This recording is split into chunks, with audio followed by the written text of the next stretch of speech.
It is June, and that means summer is around the corner. Pest pressure is pretty high, so let's talk about it. Hey YouTube, welcome back to the channel. Today we're going to talk about garden insects and whether they are friends or foes. We'll talk about beneficial insects, the little helpers that play a crucial role in the overall environment of the garden by putting the pests in check. I'll explain more about that later. Then we'll be looking at the pest insects because unfortunately, not all insects in the garden are beneficial. And if they're left unchecked, they can wreak havoc on your plants. But let's start on a light positive note and talk about the beneficial side. Number one, ladybugs. Ladybugs are predators to aphids, mealybugs, and other smaller, soft-bodied insects that prey on your plants. You can attract them by providing a suitable environment where they can find pollen and nectar. They love those plants, especially dill, cilantro, and fennel. Number two, let's talk about the praying mantis. So these feast on a wide range of garden insects, mainly caterpillars and beetles. They are ambush predators, meaning they like to stake out their environment. So they need a place that has a lot of shady spaces and an overall welcoming environment where there's a lot of plants, not only for their ambush hunting, but also because they are hunted by other predators. So it's nice to have that type of shady, enclosed environment so they can do their thing. Number three, we're going to talk about parasitic wasps. I know that sounds ominous, parasitic and wasps, both very dangerous words, but they are actually beneficial insects that help remove the unwanted pests from your plants. They attack insects like caterpillars and aphids, for example. Here's what they do. They lay their eggs on a host, and then once those eggs hatch, the rest is pretty much history. So if you want to attract parasitic wasps in your garden, plant a variety of flowers, just like the other ones that I mentioned, because they will need access to a continuous supply of pollen and nectar. Number four, let's talk about hoverflies. Hoverflies are kind of what they sound like. They're flies that hover, and they are also actually important pollinators, like bees, who also hover and have black and yellow stripes. It's a lot of similarities. Keep them around because they also, like our ladybugs, love flowers and love aphids. Number five, ground beetles. Ground beetles are a nocturnal insect that come out at night to feast on other insects that crawl around on the surface of your soil. They also look for slugs and snails. You can attract them by providing shelter, such as mulch and other densely packed vegetation along the soil surface. I have to note the obvious. I have not mentioned pollinators such as bees and butterflies among the list of beneficial insects. I do understand the importance of them. However, I think I'm going to dedicate an entire video just to them because they're so important. I mean, they're the reason why we have a lot of the fruit and vegetables that we are able to enjoy. And yeah, I just believe they deserve their own video. So give me a thumbs up if you agree. Okay, now let's talk about the insects that can cause harm to your garden. Number one on most people's list, I believe, is aphids. Yeah, aphids. Aphids are the tiny green, sometimes brown, soft, squishy insects that literally suck the life out of your plants. They feed on the sap of the leaves and the stems. So literally they're sucking the life out of your plants. They usually look for new growth and or plants that are suffering in some type of way. So take care of your plants. Don't let the aphids take over your plant You can address them in a couple ways. It's very simple. I prefer to use insecticidal soap. That kills them on contact. Insecticidal soap causes the insect's membrane to dry out, resulting in dehydration and eventually death. It's non toxic to animals and safe to use on vegetables up to the day of harvest. You can also just spray them down with water and they'll just bounce off. And now your plant is a little bit more safe from the aphid infestation. Number two, squash vine borers.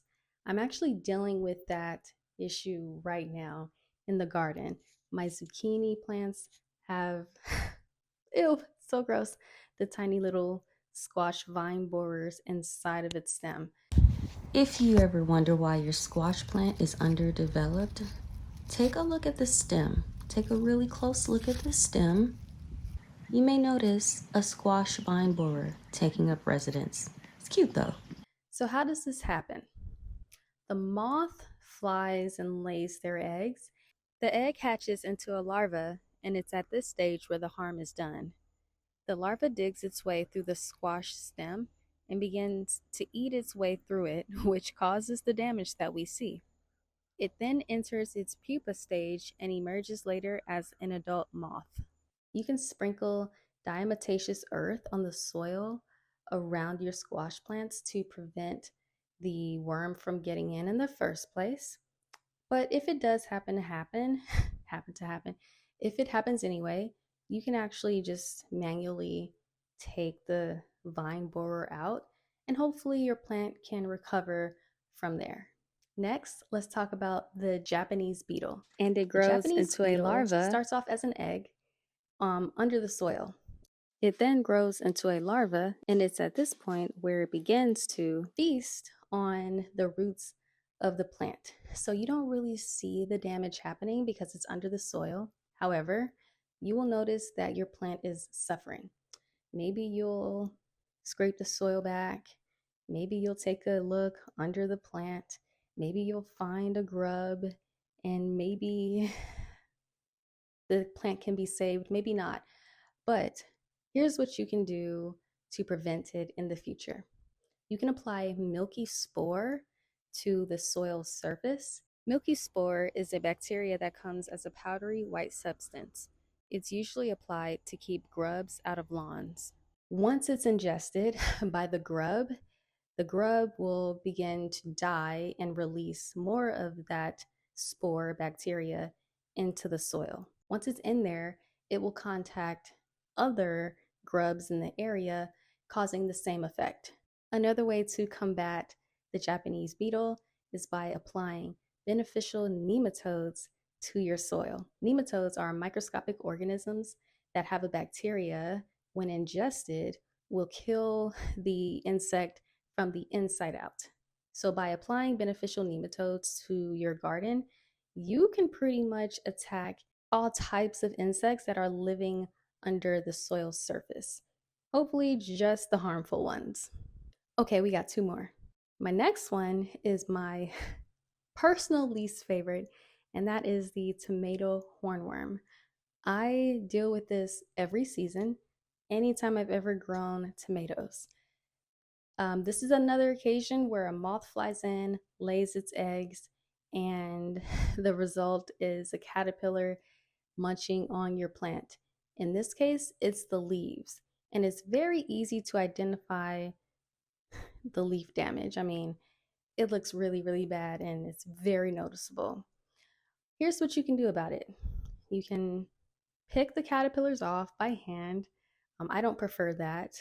What I usually prefer to do instead is spray Bacillus thuringiensis on the plant itself, just directly on the surface of the plant, because this Bacillus thuringiensis, aka BT, contains bacteria that, like the milky spore, when it's ingested, it will begin to consume the caterpillar from the inside out and basically lead to its demise.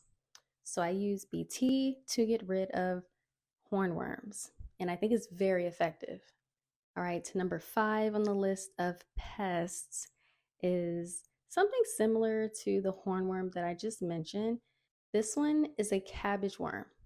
The cabbage worm comes from a moth. Again, there's so many moths that bring destruction to the garden. You find them usually on your brassicas. So that includes your kale, your collards, broccoli, cabbage, hence the name, and other brassicas. You'll see the damage, but you won't see the worm. What I would advise is looking under the leaf because it's usually right there under the leaf. You can take it off by hand, or you could apply different measures, different lethal measures, such as the Bacillus thuringiensis that I mentioned earlier. I've also used insecticidal soap, and that's gotten the job done. So there are a variety of options of getting rid of these cabbage worms. And actually, there's a variety of options of getting rid of all of these pests. But what I would recommend most of all is just introducing those beneficial insects to your garden. It not only will control the pest population, but it will just manage a more thriving ecosystem so that there's balance between the good, the bad, and the bugly. I said bugly, yes. Thank you for watching this video. I appreciate your time. Please like the video if you found it helpful. Please subscribe to the channel if you want to see more of this content. And most importantly, I want to know more about what you're witnessing and what you're experiencing in your garden. So please make a comment and let me know what you're seeing. It is June, and that means summer is around the corner. Pest pressure is pretty high, so let's talk about it in the comments. Subscribe to the channel if you want to see more of this stuff, and I will see you in the next one. Bye.